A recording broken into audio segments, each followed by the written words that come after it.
Boa tarde a todos. Estaremos hoje com a Ana Silvia, que é psicóloga. Ela já estará chegando aqui em alguns instantes. E hoje nós vamos falar sobre a função religiosa dos contos de fadas. A Ana Silvia já está aqui e irá hoje trazer esse riquíssimo conteúdo da psicologia analítica. Boa tarde, Ana Silvia. Boa tarde, Lex. Boa tarde a todos que estão entrando aí para a nossa live. É um prazer imenso estar aqui com vocês. Então, acho que já podemos começar. Então, para apresentar a Ana Silvia, eu vou ler para vocês aqui, né, o percurso dela na psicologia. Então, vamos lá.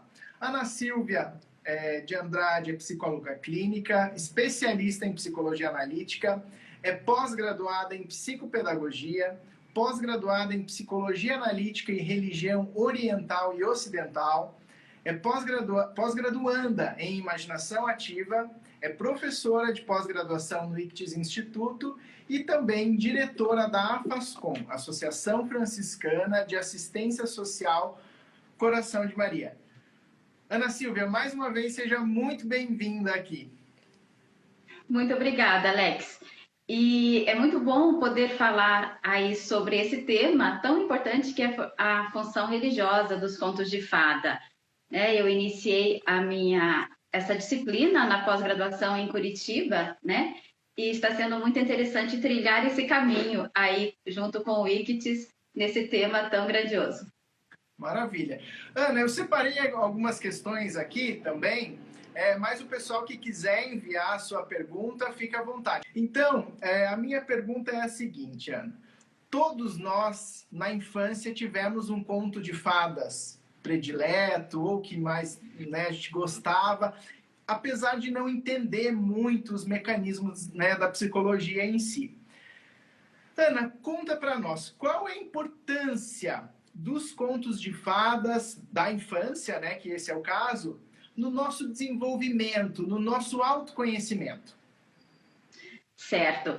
Então, antes de responder essa pergunta, Alex, eu queria que cada um aqui participante pensasse qual é o seu conto de fada favorito, qual era o seu conto de fada lá na infância, aquele que você mais gostava, que você queria ouvir ou ler várias vezes, ou aquele que te dava medo, né? Então, esse conto de fada, ele é importantíssimo para o desenvolvimento humano e para o autoconhecimento e a individuação, né?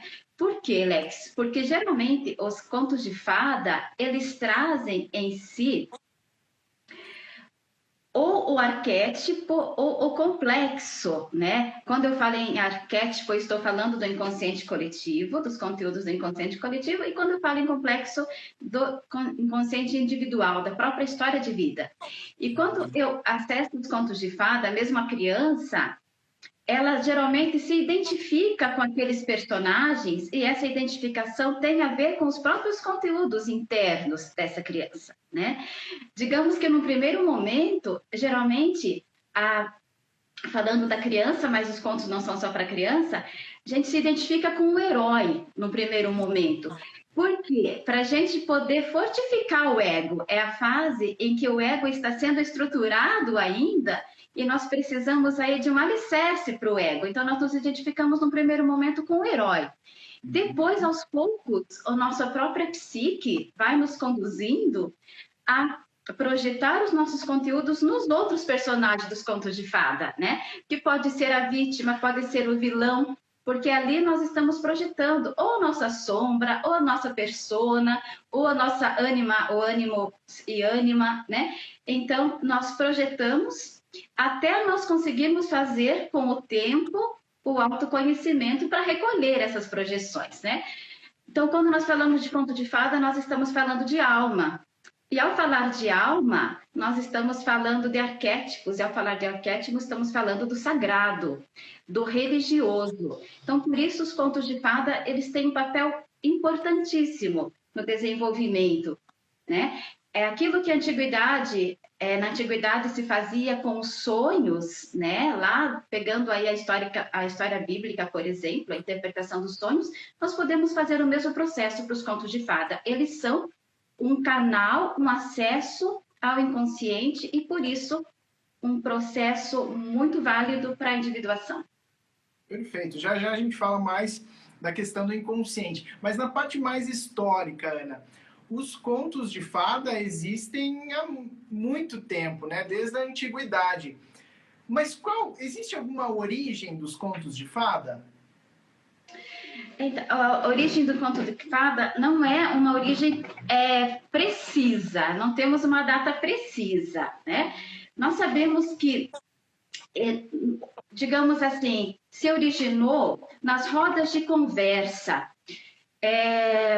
Os povos antigos, vamos pegar lá na Idade Média, eles se reuniam, os agricultores, os camponeses se reuniam ao redor da fogueira para falar da vida, do dia a dia, após um dia todo de trabalho, de cansaço, eles se reuniam ao redor das fogueiras, geralmente no inverno, para falar da própria vida. E eles faziam isso através dos contos de fada, que traziam ali acontecimentos para eles ainda desconhecidos. Eles queriam entender a existência humana, a alma humana. Então, esses contos traziam alguns temas, por vezes, do desconhecido, do tesouro escondido, dos casamentos, das relações, como explicar o mal no mundo, como explicar a força do bem. Então, eles iam trazendo, né, esses contos oralmente, e depois veio a linguagem escrita. Então, temos a origem dos contos de fada no primeiro momento oral, passando de boca em boca, e depois foi para o escrito. A linguagem escrita dos contos de fada já veio bem mais tarde, Lex. Podemos dizer que foi na Alemanha, já com os irmãos Grimm, né? Quando eles tiveram o cuidado de recolher os contos de fada através mesmo de uma coletagem aí popular, né? Eles selecionaram os contos de fada, mas eles tinham um objetivo depois secundário aí, que era justamente no momento em que o cristianismo estava um pouco em conflitos, né? Estava perdendo um pouco os seus valores, e os irmãos Grimm tiveram o intuito e a missão de resgatar, por meio dos contos de fada, os valores cristãos, né? Então, aí nós percebemos os contos de fada, esse cunho também religioso, né? A partir dessa coletânea dos irmãos Grimm. Então, os contos de fada, eles têm esse lado religioso, só que quando eu falo religioso, eu não estou falando de religiões ou denominações religiosas, nem de dogmas, nem de doutrinas. Eu estou falando da função religiosa da psique, que é o religare, né? Que é justamente poder fazer a conexão entre ego e self, ou seja, Deus e o homem, né? E os contos de fada nos dão também esse caminho. Perfeito. Ana, existe alguma diferença entre o mito, a fábula e o conto de fada? Como que a gente pode entender a relação entre esses nomes?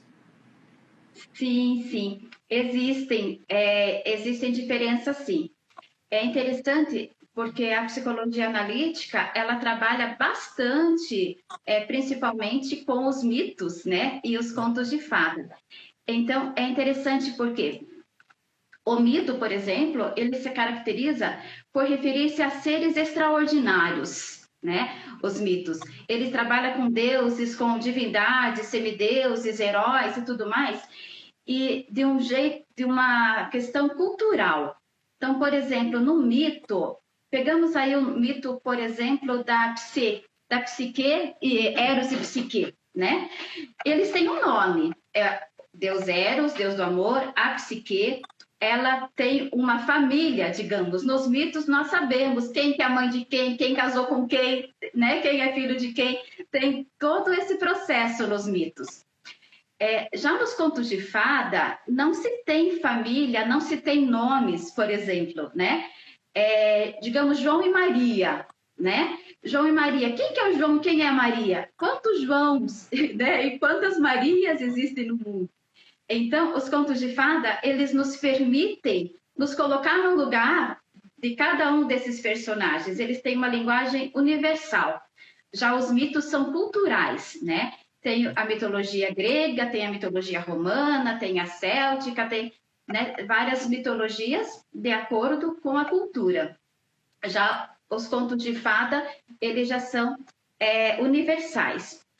Uma outra questão interessante também nos contos de fada por exemplo, às vezes não se tem nenhum nome, por exemplo, Chapeuzinho Vermelho, o Lenhador, né? Justamente para não especificar uma pessoa, mas abrir, né, para a humanidade, é que ele trabalha desta forma.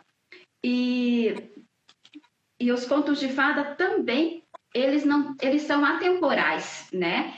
Geralmente, eles não têm um tempo preciso, diferente dos mitos, que às vezes nos mitos já dá para perceber aí um tempo, né? É mais categórico. Uhum. Então, é bem interessante a gente perceber essas diferenças aí. Muito bem. A gente pode trazer uma referência do cristianismo para os contos de fadas também? É possível fazer essa relação? Sim, sim. É bem interessante essa pergunta, Alex. Na verdade, como eu falei, os contos de fada, eles nasceram nas rodas de conversa ao redor da fogueira. Ali se tinha muitos rituais ao redor da fogueira. Né? E esses rituais ao redor da fogueira, eles foram vistos, né, assim, titulados como os rituais pagãos, né, os rituais pagãos. Então, inclusive, era muito enfatizado o feminino nesses rituais, que eram vistos como rituais pagãos. Isso na Idade Média, tá? Depois, com o tempo, vamos pensar que com o desenvolvimento aí do cristianismo, o cristianismo não aceitou, no primeiro momento, esses mitos, esses contos de fada, desculpa, do jeito que eles estavam apresentados.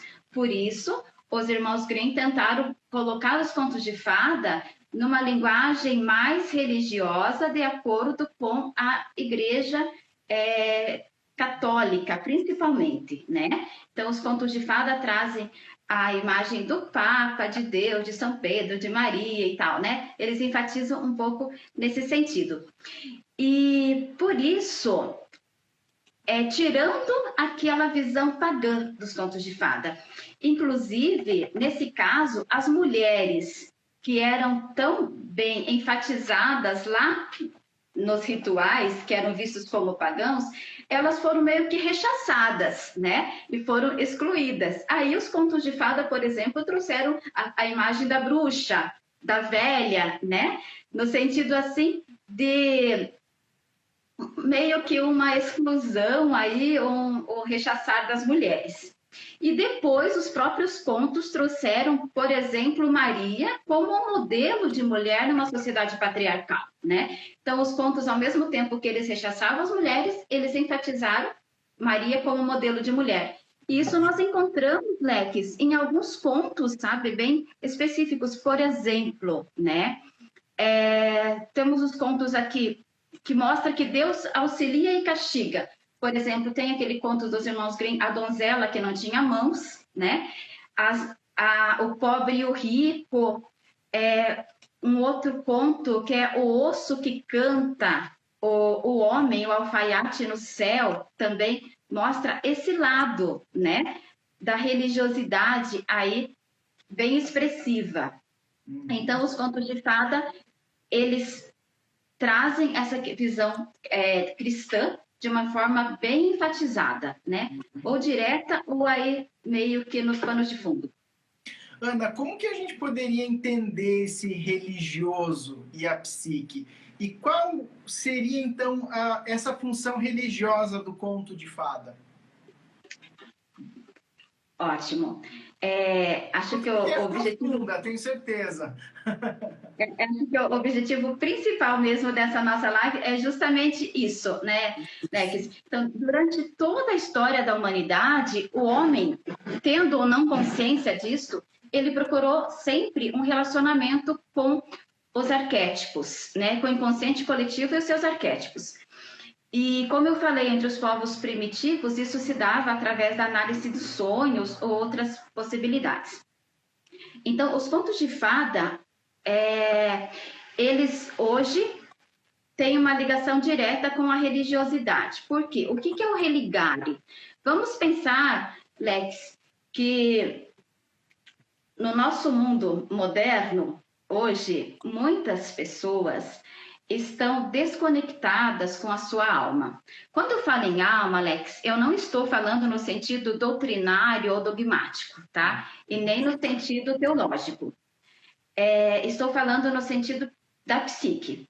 Então, vamos pensar em grego, psique, tá? Em latim, ânima, em português, alma, tá? Então, estou falando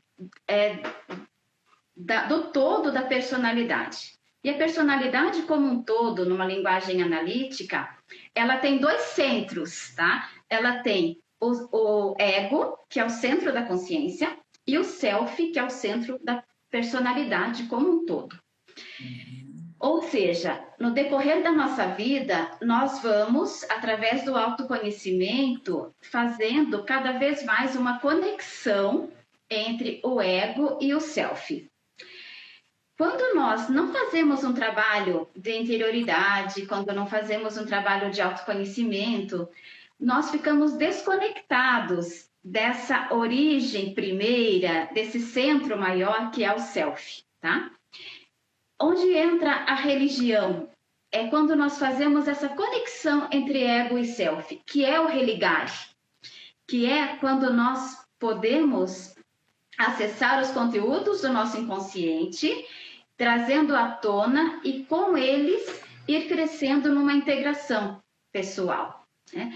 Então, o que é a religião? É o caminho que a nossa própria psique nos coloca à frente para nós fazermos o trabalho de autoconhecimento e de individuação. O que é a individuação? É eu tornar-se eu mesmo, segundo Carl Gustav Jung, né? É quando eu me torno um ser indivíduo, né? Um ser inteiro, único. Eu consigo recolher tudo aquilo que estava no meu inconsciente aos poucos e vou fazendo uma transformação interior.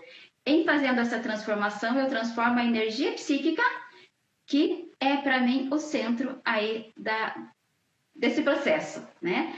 Então, Lex, voltando à sua pergunta, o que seria o religare? É eu poder fazer a conexão com o eu mais profundo, com Deus mesmo em mim, com o sagrado em mim. E aos poucos eu me tornar também um com Ele, que esse é o objetivo principal do processo da individuação. Muito bem.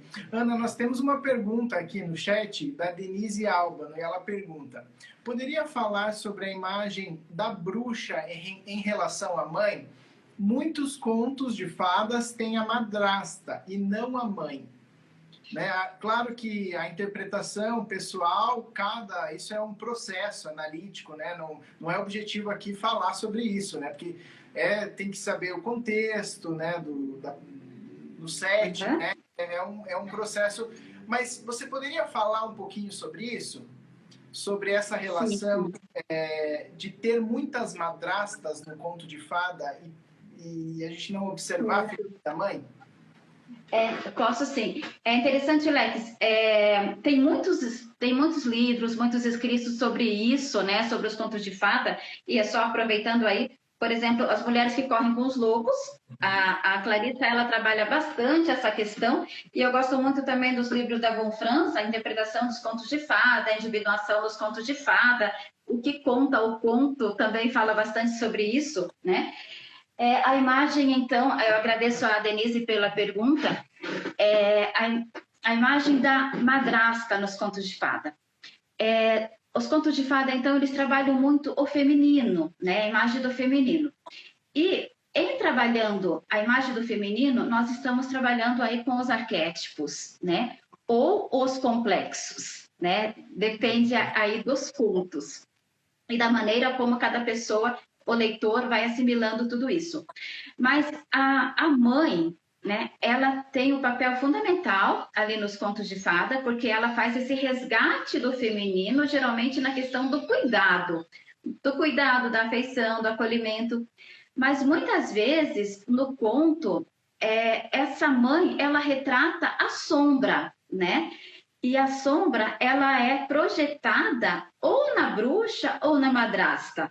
Por quê? Porque todos nós temos as nossas sombras. Então, quando eu olho um conto de fada, eu vou entrar em contato com a madrasta dentro de mim, com a mãe dentro de mim, com a fada dentro de mim, com a bruxa dentro de mim. Ninguém é totalmente boa, ninguém é totalmente má, né? Então, por isso, os contos, eles trazem a madrasta de uma forma muito comum, né, nos contos de fada, que é aquela que acaba oprimindo a jovenzinha, né, seja a Cinderela, seja a Branca de Neve, seja a Maria, enfim, a madrasta muitas vezes vai e abandona a criança na floresta, né, tem toda essa questão, vários contos que trazem esse tema. Por quê? É justamente para nós nos identificarmos com a nossa sombra, com aquele lado em nós que não é tão bom assim, não é tão mãe assim. E nós temos esse lado em nós, né? Então, a representação da madrasta é para mostrar esse lado da nossa sombra. E oxalá nós consigamos nos identificar com a madrasta e aos poucos nós vamos recolhendo as projeções que nós fazemos na madrasta até nós conseguirmos resgatar aí o nosso lado materno de uma forma mais tranquila. Porque o Jung, Lex, ele sempre trabalha com a oposição, né? É interessante isso, a gente pensar que existe a função autorregulatória da psique. Então, é sempre os dois lados, é o bem e o mal, é o bom e o mal, né? É o claro e o escuro, é ânimos e ânimo, é consciente e inconsciente. Então, sempre que eu estou num lado só, sempre que eu estou numa unilateralidade, a própria psique me ajuda, né, a entrar em contato com o outro lado. Então, a madrasta, ela acaba sendo uma projeção da nossa sombra. E tem um papel fundamental aí nos contos de fada, né? É uma pena que esses tempos atrás, Lex, houve aí todo um movimento para nós tirarmos a madrasta, tirar o vilão, tirar as bruxas, tirar o lobo dos contos de fada. Acho que vocês lembram disso, né? Na verdade, não podemos fazer isso. Oi? Para onde vão esses personagens, então, né? Para onde vão? Errados, né? São colocados por baixo do pano né? E é muito perigoso ser extremista nesse ponto, né? Justamente, porque tudo que vai para baixo do pano não fica debaixo do pano. Eles voltam para nós com uma força muito intensa. A força da sombra em nós, ela é muito forte. Então, nós precisamos, sim, olhar para essas forças, olhar para a nossa sombra e poder identificar, recolher, ver o que é meu, o que é do outro, que nós geralmente projetamos também no outro, para que nós possamos integrar em nós, né? Então, também o diabo, que é a divisão, também todas essas forças que existem nos contos de fada, representado nos diversos personagens, eles têm que ser assimilados pela consciência, né? E é interessante, Lex, falando nisso, às vezes nós nos identificamos com, por exemplo, com a função dominante nossa, né? Pegando os tipos psicológicos do Jung. E às vezes eu me identifico nos contos de fada com a função inferior. E quando eu me identifico com a função inferior, é justamente o caminho que eu tenho que fazer para poder crescer, né? Então aí entra possivelmente a madrasta, a bruxa, ou então o boboca da corte, né? O bobo da corte, enfim, tudo isso. Muito bem. Ana, tem uma pergunta aqui da Cá Silva, acho que a gente vai ter que retomar essa questão da religião aqui em relação aos contos de fadas, mas não tem problema, vamos lá. A pergunta dela é a seguinte: então a religião seria um caminho para conseguirmos nos tornar nós mesmos, atingir o nosso self? Quem que fez a pergunta? Fazer aquela diferenciação da religião externa, né? E a religião interna, que é interior ao indivíduo ali, né? Você poderia falar um pouquinho mais sobre isso, só para esclarecer, né? Já que esse é o nosso tema central? Ok, podemos sim. Então, a religião... Poderia repetir a pergunta, Alex, por favor? Posso. Então, a religião seria o caminho para conseguirmos nos tornar nós mesmos, atingir o nosso self? Ótimo. Então, sim, podemos dizer com certeza que a religião pode sim ser um caminho. Mas, como o Alex bem lembrou, temos a religião intrínseca e a religião extrínseca, né? Quando falo em religião extrínseca, estamos falando das diversas religiões, temos aí as grandes religiões, o cristianismo, o judaísmo, o budismo, né? São as grandes religiões que têm um caminho bem específico, né? Tem doutrinas, tem dogmas, tem os preceitos, e nós não estamos falando dessa religião, embora essas religiões também nos ajudem nesse propósito, né? Nesse momento estamos falando da função religiosa da psique, assim como a psique tem vários elementos que constituem a psique, e um deles é o elemento religioso. Nesse sentido, vamos lá. A religião, então, é o religare. O religare é quando eu consigo fazer uma conexão entre o meu ego, que nasce do inconsciente, e o self, né? Que é Deus em mim, podemos dizer assim. Mas uma linguagem analítica é o self. Então, eu, enquanto ser humano, à medida que eu vou entrando em contato comigo mesmo, seja através de uma psicoterapia, de uma análise, de uma reflexão profunda, de um estudo, né? À medida que eu vou entrando em contato e fazendo o meu processo de autoconhecimento, que eu vou reconhecendo as minhas sombras, integrando as sombras, eliminando as personas, aquilo que me faz esconder de mim mesmo. À medida que eu integro o feminino e o masculino dentro de mim, que é o ânimo e a ânima, à medida que eu percebo que todas essas forças que estão no inconsciente vão se tornando consciente e eu vou me tornando senhor de mim mesma ou senhora de mim mesma, eu vou me tornando um ser religioso, podemos dizer assim, tá? É interessante, tem um filósofo, Kierkegaard, ele fala das etapas aí, dos modos de ser desse processo. E ele coloca, por exemplo, o processo estético, o ético e o religioso. Né? Eu vou fazendo um caminho dentro de mim. Eu começo no processo estético, no primeiro momento, né? Trabalhando com o meu ser em relação ao mundo exterior. Depois eu vou já assimilando isso em mim e eu vou me tornando ético, até eu dar um salto de fé, que é o salto, que é o religioso, né?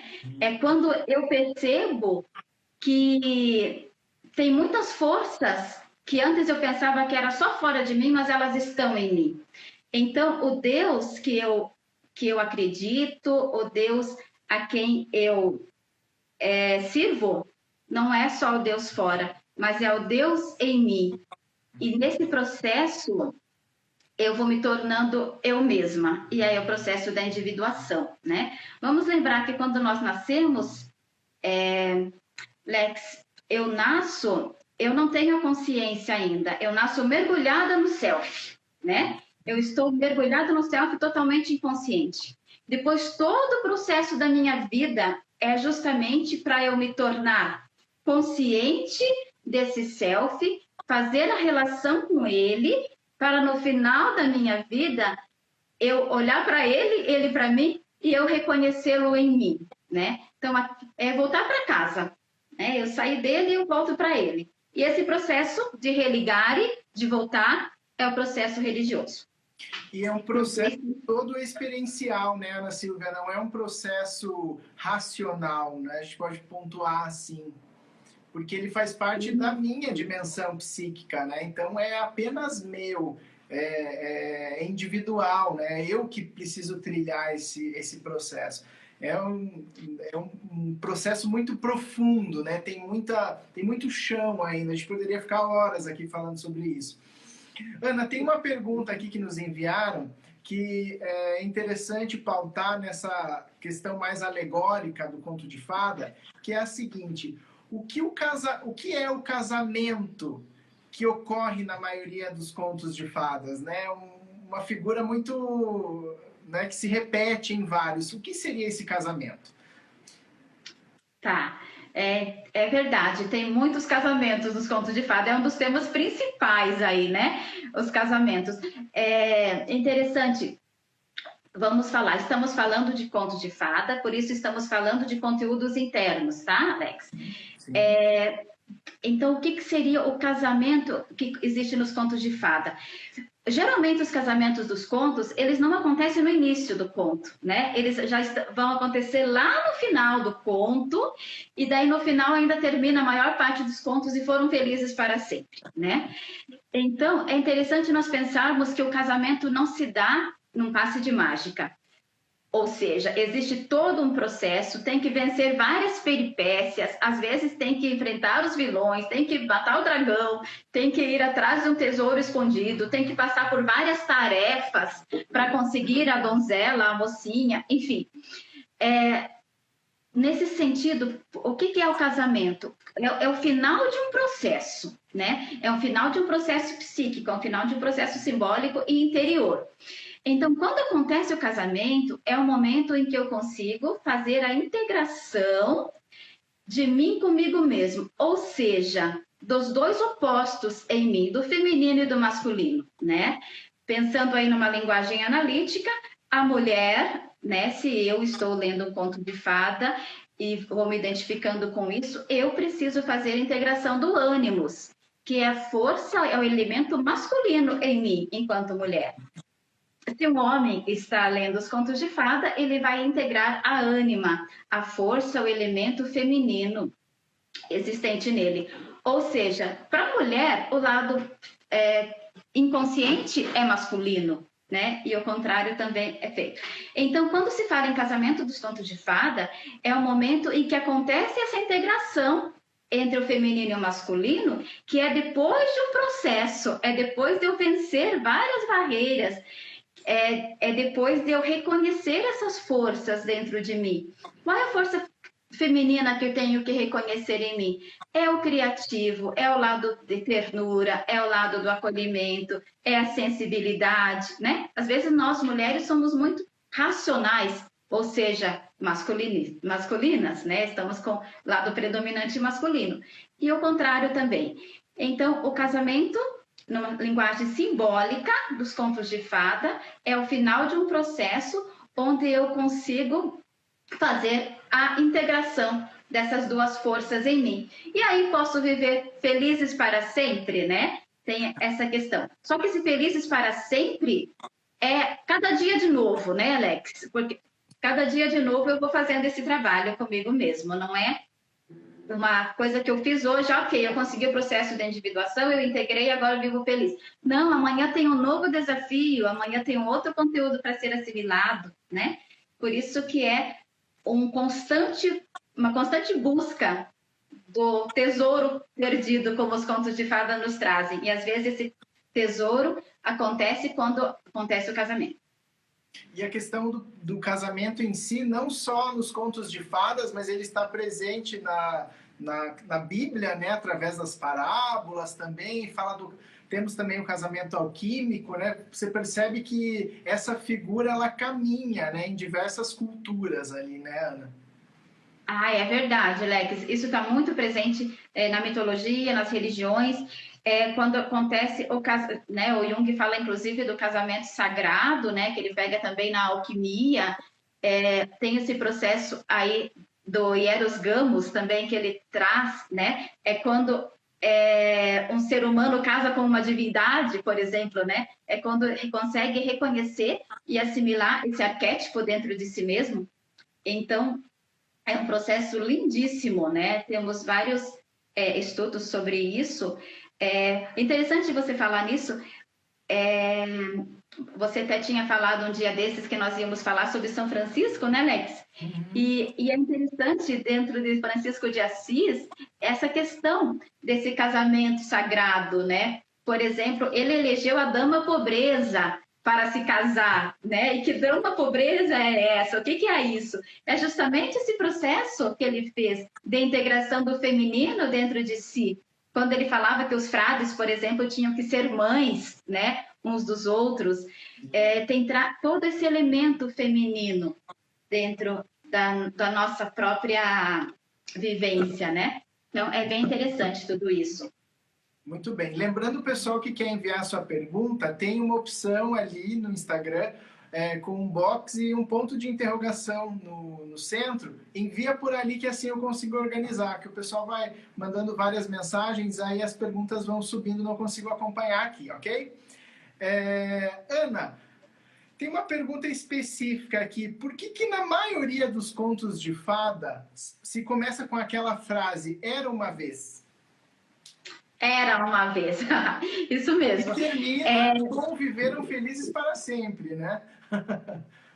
Isso. É interessante, Lex, só falando do Viveram Felizes para Sempre, tem alguns contos de fada, tá? Alguns em específico, que eles não terminam com Viveram Felizes para Sempre. Por exemplo, eles falam assim, então, assim, eles ficaram juntos e agora eu preciso voltar a capinar a horta porque o dia começou nesse momento. Ou seja, eles nos trazem de volta para a realidade. Ou então, depois desse momento, eu preciso fazer o café para dar para os meus filhos. Alguns contos de fada terminam assim para nos trazer de volta para a realidade, né?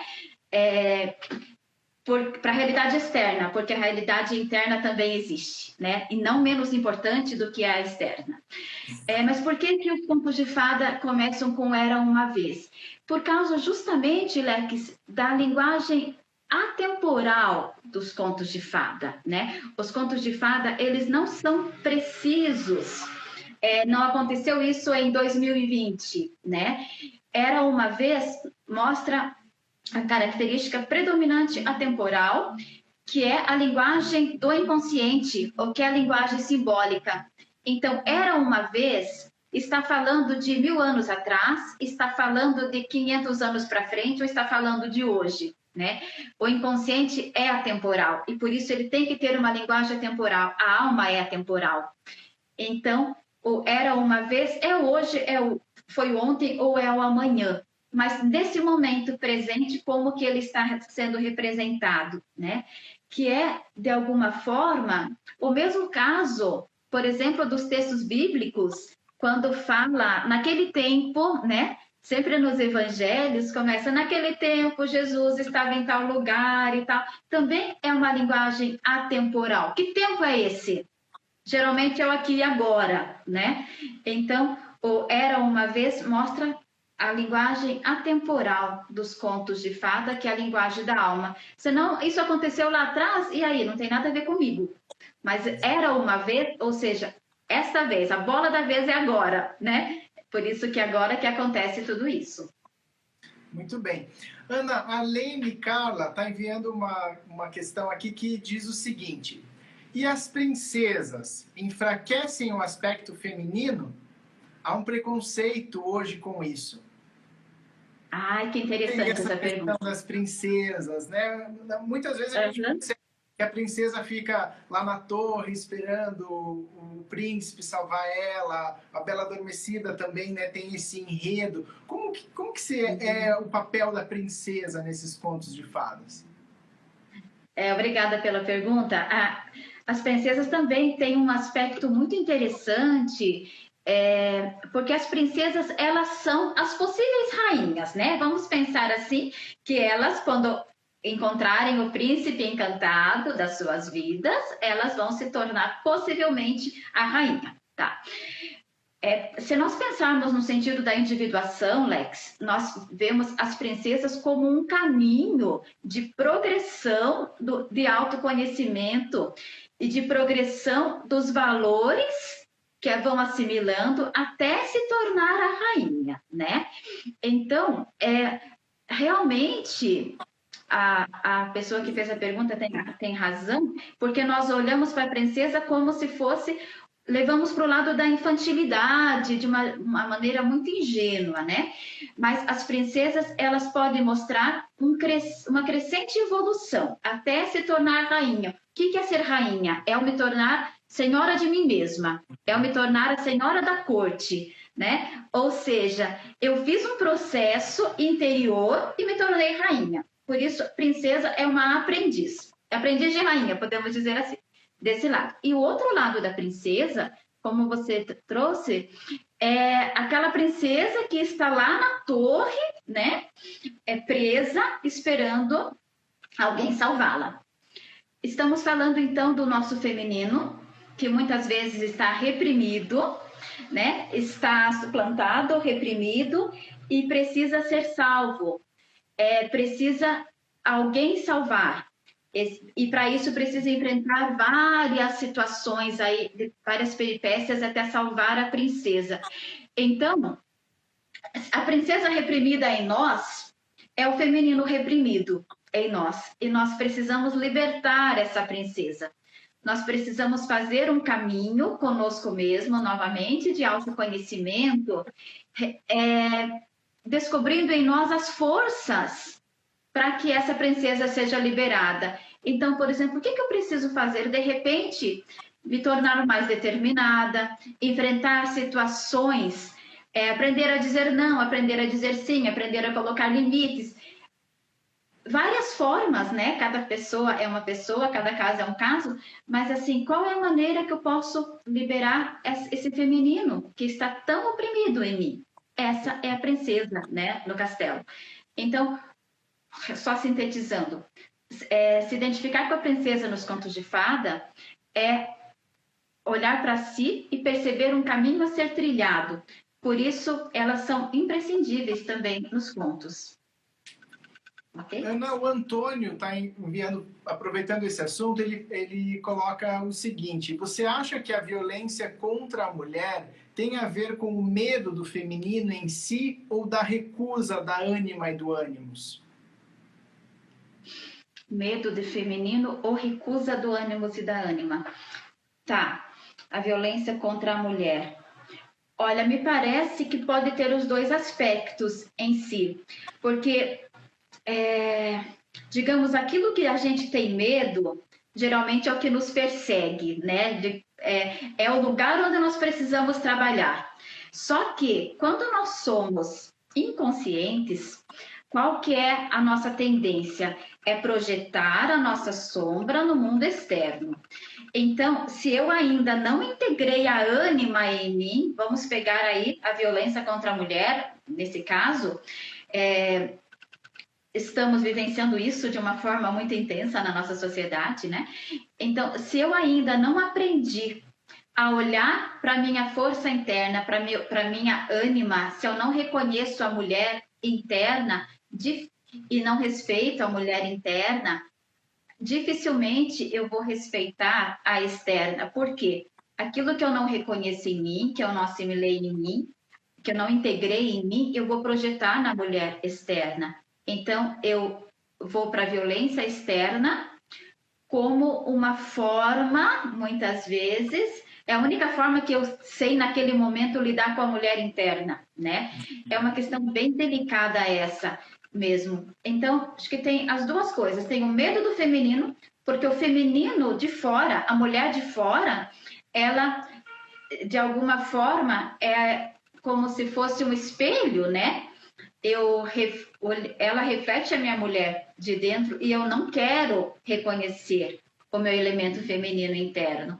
Então, eu vou para a violência para o externo. O grande caminho seria o processo de autoconhecimento mesmo, né? Mas são poucas as pessoas que se submetem a isso. No mundo que nós vivemos, né, Lex, no mundo moderno, as pessoas têm muito medo do inconsciente ainda, né? Elas têm medo de fazer esse processo. Então, é muito mais fácil ir para o mundo externo do que eu trabalhar comigo mesma. Sim. Ana, o Marcos, ele traz uma questão aqui e ele pergunta: você poderia estabelecer alguns paralelos entre os contos de fada e os desenhos animados? Tá. É interessante que vamos pegar aí os contos de fada, como eu falei, existem desde muito tempo, né, desde a antiguidade, e foram ganhando diversas vestes, né, ao longo do tempo. Hoje, por exemplo, se a gente pegar o Walt Disney, né, o Walt Disney, o que o Walt Disney fez? Ele trouxe de uma forma atualizada os contos de fada, né? E os desenhos animados como um todo, nós temos muitos desenhos animados, são com certeza uma nova roupagem dos contos de fada, de uma forma, numa linguagem atualizada. Mas se nós pegarmos aí os desenhos animados, muitos deles, né, a maior parte deles, podemos dizer assim, eles têm elementos dos contos de fada, às vezes de uma forma explícita e às vezes de uma forma muito sutil, né? Mas se nós fizermos a análise dos desenhos animados, nós percebemos que tem ali esses elementos, por exemplo, da integração do ânimos da ânima, a questão da sombra, a sombra projetada nos vilões, projetada no mal presente de diversas formas aí nos desenhos animados.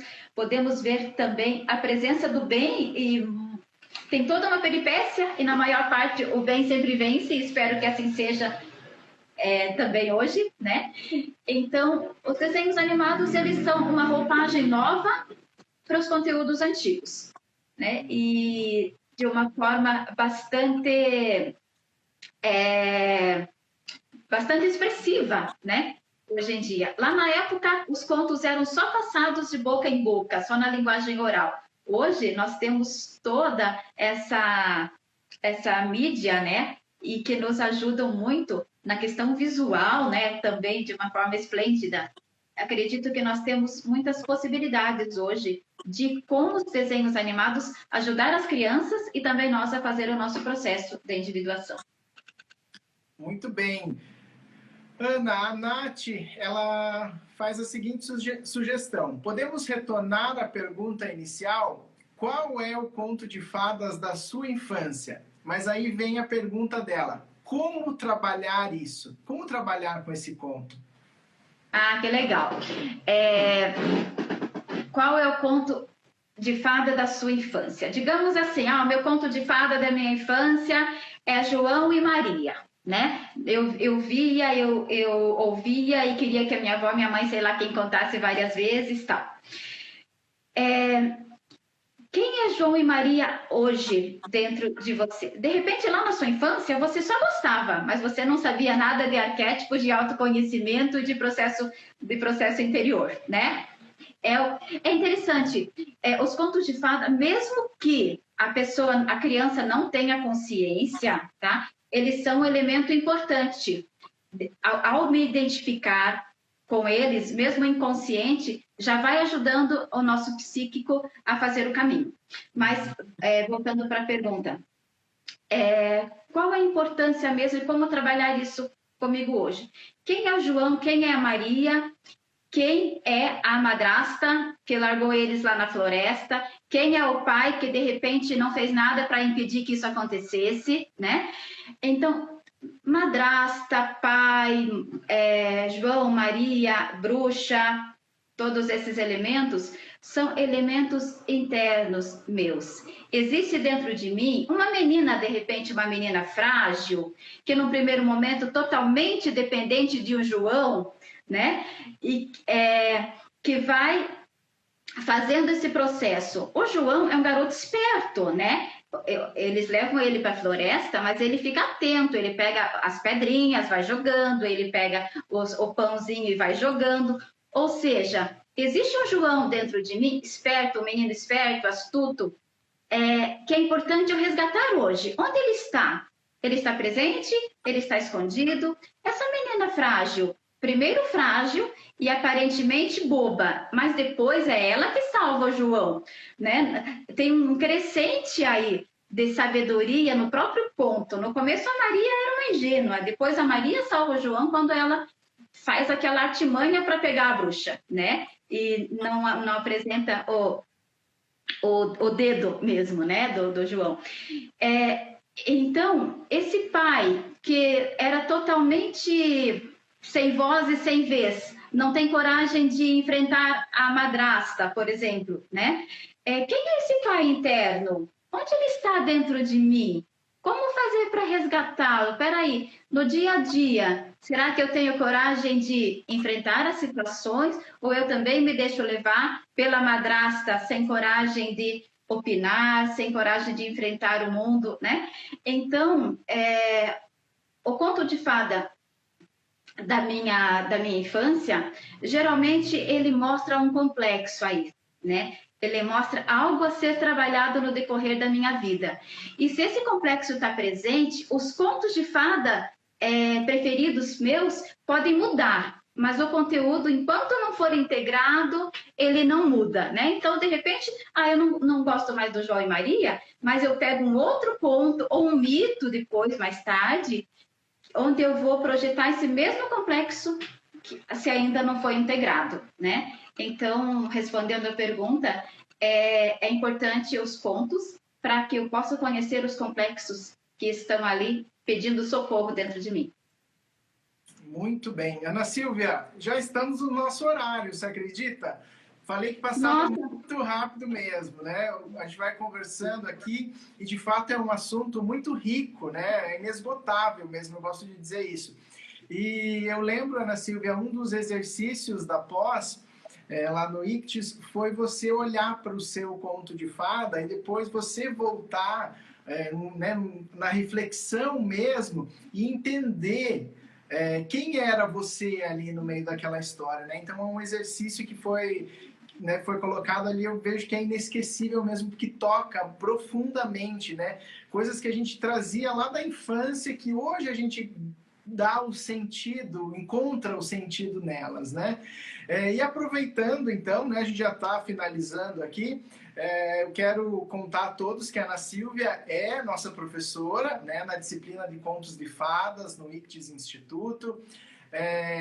Também temos uma grande novidade, a Ana Silvia de Campinas, né? E ano que vem a gente tem a pós de Psicologia Analítica e Religião Oriental e Ocidental em Campinas, né? Nossa primeira turma em Campinas, a Ana Silvia está à frente, né? Ela também é professora nos cursos aqui em Curitiba, mas temos essa missão aí de reunir estudantes também ano que vem em Campinas. Pessoal que tem interesse, pode entrar no site www.sonialira.com.br, tem todas as descrições da pós, essa de Psicologia Analítica e Religião Oriental e Ocidental, para o ano que vem, em Campinas, como eu falei, em Curitiba e também em Maringá. Tem alguém perguntando ali se tem pós online. Para agora, início em agosto, nós temos o curso semipresencial, né, uma pós-graduação, que é a prática da psicoterapia.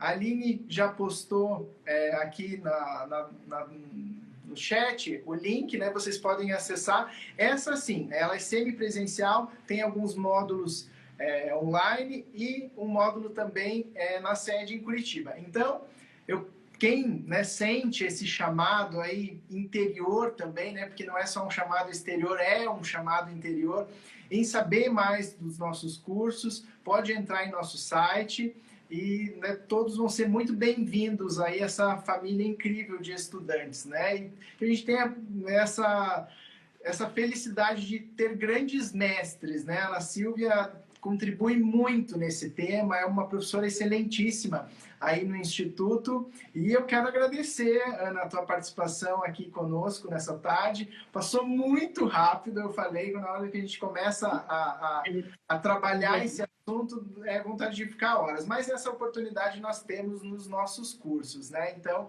fica aí mais uma vez o convite. Ana, eu gostaria que você deixasse também o seu contato, caso alguém tenha mais alguma pergunta e queira lhe enviar, alguma dúvida, acredite que você possa abrir também esse canal de comunicação com os nossos queridos estudantes aqui.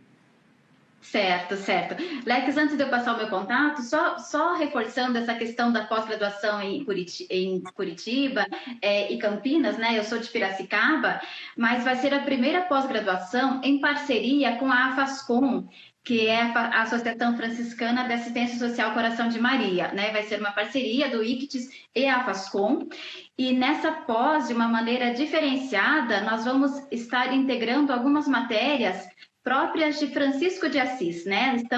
Vamos estar analisando, à luz da psicologia analítica, os sonhos de Francisco de Assis, o processo de individuação que ele fez consigo mesmo, né? Nas diversas situações, o processo também do louvor às criaturas, o relacionamento dele com a sua ânima, Francisco e Santa Clara, né? Então, nós temos aí um diferencial nessa pós, aqui de Campinas, e estão, assim, convidados mesmo a participar, a conhecer, que é um diferencial do ICTS. O meu contato, então, é as.andrade.fcm@hotmail.com, né? Se de repente vocês puderem marcar aí para o pessoal no chat. E o meu WhatsApp 19981556205. Se de repente ficaram algumas perguntas sem responder hoje, né? Vocês podem mandar para mim as perguntas, pode ou pelo e-mail ou pelo WhatsApp, que aí nós vamos respondendo e podemos ir mantendo contato.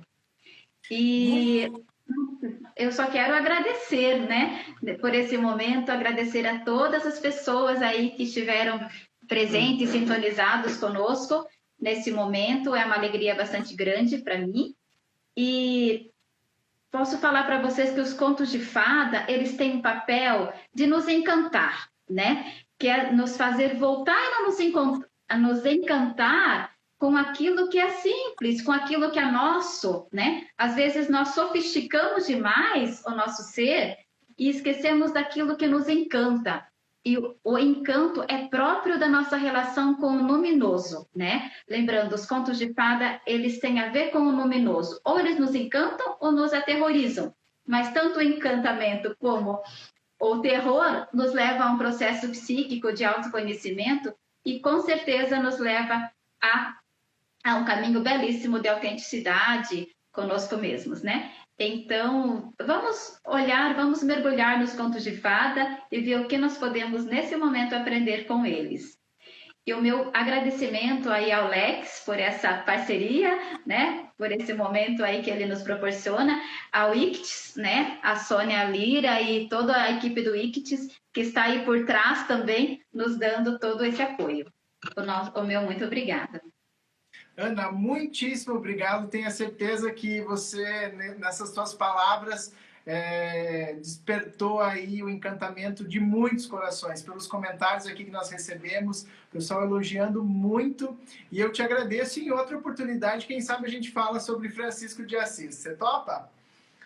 Com certeza, já está topado, Lex. É um prazer enorme falar com o Francisco. É algo que está no meu sangue desde criança. E eu gosto demais, porque ele me conecta muito com o sagrado também. Maravilha.